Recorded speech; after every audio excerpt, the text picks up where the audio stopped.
However, in the background, something was brewing. Now, some of us in here doing the same thing Jehoshaphat is doing. We are seeking to live out our lives the way God wants us to live it out. We're good people. We're not bothering anybody. We read our Bibles. We pray. Pastor Sidney he's a pastor.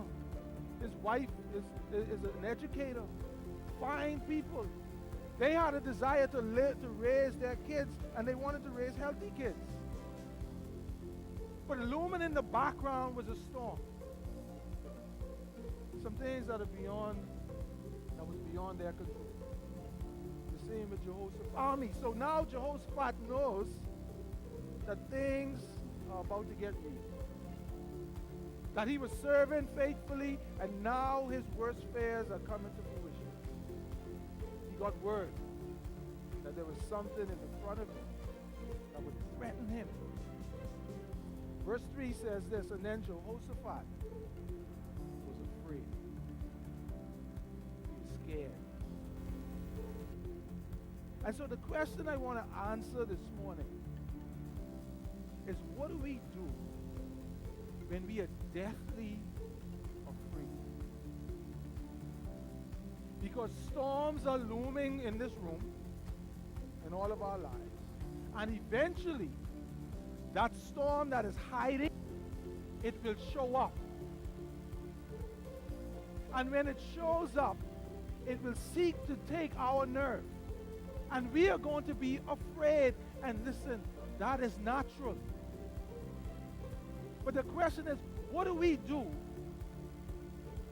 when we are afraid? What do you do when you get a diagnosis like that? What do you do when you know that you're about to be let go? What do you do when you know that your health is deteriorating? What do you do when you have wayward children, wayward family members, when our relationships are falling apart, and we know that these things are going to happen? What do we do? You see, the Moabites and the sons of Ammon, they were serious people. They weren't clowning around. They weren't playing around. They weren't playing around. And Jehoshaphat had to come to grips with the fact that if these guys come upon us and we aren't ready, bad things are going to happen. He was afraid for his own physical well-being. He was also afraid for his family, for his children, for his wife. He was afraid for the people that he was leading.